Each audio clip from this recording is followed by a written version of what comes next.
scale food. I love it. I saw these temporary tattoos on Instagram and I immediately messaged them and I asked them to send us some so we could share about them on our channel. You know, we're not getting paid for this. Here's their little card.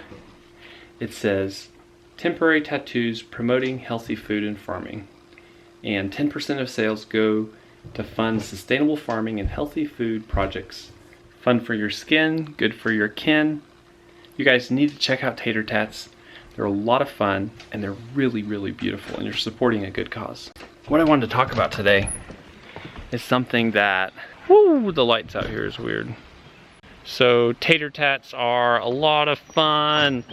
What I wanted to talk about today is that something I've noticed out here on the homestead is that I've gotten way stronger. Now we're only spending just a couple hours a day working, but I've really gotten stronger over the past year. A short little story about my life, a true story, is that when I went to nursing school, I quit doing renovation and construction work full time, and it was a very stressful time in my life. And I went to school and I was spending hours studying and hours sitting in class. I lost like 20 pounds. I was pure muscle before I started nursing school. So the irony is that the grass, which is kind of choking my trees, is actually becoming the mulch, which prevents the grass from growing. So many of an apple's, I guess they're called feeder roots, the little roots that kind of gather nutrients and whatnot, are close to the surface of the soil. And so having a tree choked with grass like this can actually hurt the young tree's growth. So my trees are actually growing really well. And now I'm going to take this grass and lay it down all around the tree as some mulch. The grass that was choking the tree now becomes the mulch to protect it and the fertilizer to help it grow. I remember Justin Rhodes in his videos would shovel up his compost piles. What did he say? Do you remember? Did he say nature's gym? He said, who needs to work out when you have nature's gym? And I so much agree with that. You know, I do want to have a little more just pure cardio exercise in my life, but my muscles are happy working out here. The girls and I are going down to check on the cow this evening, and this fence is on, so you gotta watch out or you'll get shocked. We're just moving this little wire gate out of the way. And there's Dolly. Yeah, we can step over that one. Just don't touch it, okay? Hey, Miss Dolly, let's shut this fence off so we can come in and say hey. We're just about running out of light to film. So we got Miss Dolly over here in this just small paddock area. We are giving her some hay out here. And as soon as our hayfield gets mowed, then we'll be rotating her up there. We'll actually graze her on the whole thing, probably for a week or two until it grows up, and then we'll be rotating her. Yeah, you can come right up to her and pet her. Just watch out for her head when she puts her head down when you're petting her, because she can just raise her head up and just knock you without trying to even.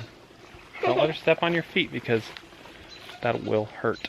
What I've been thinking about since we got Dolly the cow is what a life we lost.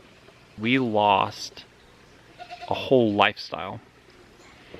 And I was thinking about this because it used to be that, you know, every family that had a little farm had a cow.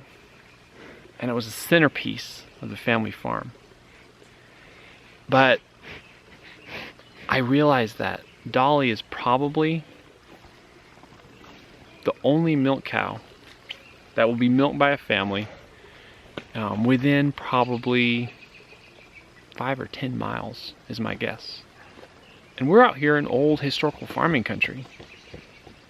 I was thinking about it. There's probably like 1% of the people in this very rural area have a milk cow. So it makes me feel really blessed that we get to live out here. I don't know if you can see this, but the moon is rising right up there.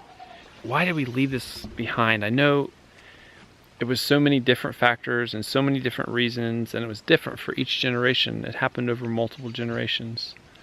But I've been out talking to some of the old timers in the area today, talking about milk cows. And when I tell them we got a milk cow, their eyes kind of light up. And they want to tell me because they all grew up milking cows. Even if they just had a tiny little family farm, they had milk cows. They were just a centerpiece, a center of their lives. I guess we're new at this, and we'll see. We might hate having a cow and milking it. I really think we won't. I think we're gonna love it.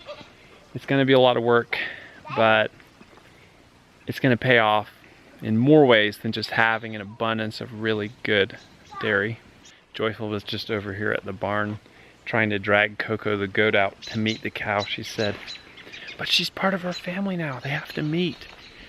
And you know, that's almost true. Grace is brushing Dolly down, just cleaning her up a little bit and giving her a little bit of love.